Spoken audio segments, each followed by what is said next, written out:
Good evening, everybody. My name is Joe Kozlak. I am a fifth-year MBA student at St. Francis, and I am a type 1 insulin-dependent diabetic.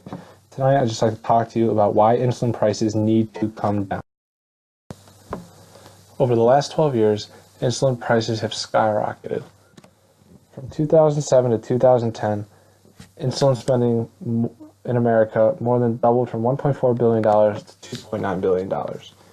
Fast forward 3 years to 2013, that figure again more than doubled to $6.6 billion. In 2017, the amount that Americans spent on insulin increased by over 100% from 2013. That is an absolutely ridiculous number. It is now 2019, and insulin prices have continued to go up, which means that the annual insulin spending of Americans has also gone up. So you might ask, why should we lower the cost of insulin if so much money is being spent on it every year? Wouldn't that be good for the economy? Well, yes, but insulin is a matter of life and death. Diabetics who don't have enough insulin suffer from high blood sugar levels, which lead to preventable complications that compromise their health. Because insulin is a matter of life and death, many diabetics are giving up other necessities in order to pay for their insulin. Third, and most importantly, we can save lives. First, we'll talk about some of the complications that result from lack of insulin. Because insulin prices are so high, many diabetics have begun to ration their current supply of insulin or go multiple days without any insulin at all. Not having the proper amount of insulin being put into their bodies can lead to dangerously high blood sugar levels. High blood sugar levels can lead to many complications that would otherwise be prevented with proper insulin doses. These complications include, but are most definitely not limited to, kidney failure, heart attacks, amputations, and even death. So now you know a little bit about the complications that diabetics face. We can discuss how they're involuntarily sacrificing other necessities in order to pay for insulin. In 2019, one 10 milliliter vial of insulin costs over $1,000. This leaves many diabetics asking themselves if they should pay for their insulin or other things that they need to survive on a day-to-day basis. Most people cannot afford a $1,000 insulin payment along with housing payments, grocery bills, and transportation costs that they incur every day. If they choose to give up their insulin, they'd run the risk of compromising their health. Many diabetics are subject to foot and toe amputations that result from their feet and legs not receiving enough oxygenated blood because the nerves in their toes and feet have been damaged. Every 30 seconds worldwide, a leg is amputated.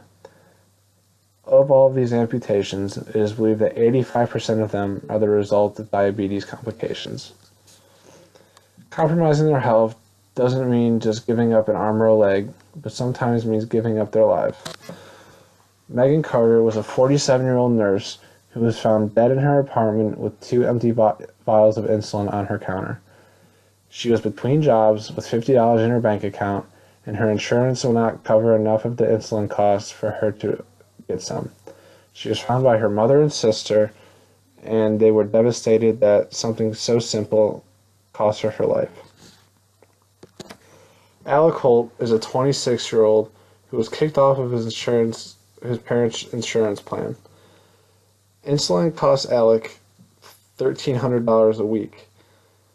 His mother found him dead in his apartment with no insulin to be found because he was struggling to pay $1,300 a week for his medicine. So now we know the complications that diabetics face, what they're sacrificing to pay for it. We can talk about how to save lives. Saving lives doesn't just mean preventing death, but it means restoring the mental health and happiness of diabetic patients. Being able to afford insulin and give themselves proper doses can prevent and restore a lot of things.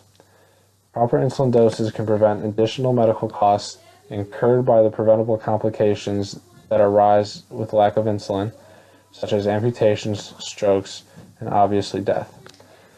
Dialysis is a time-consuming blood filtration treatment that takes on average 12 to 15 hours a week.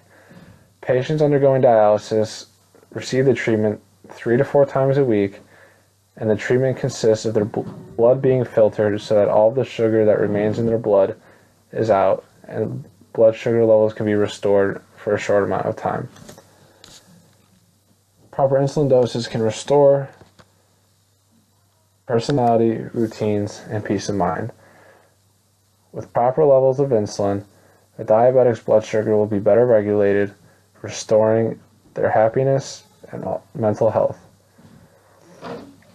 So now that we know a little bit about what lowering insulin costs will do, I'll open it up to any questions you may have. You can ask me now, you can email me, you can call me, you can text me. Feel free to ask away and I'll be happy to answer. Thank you very much, guys. Have a good night.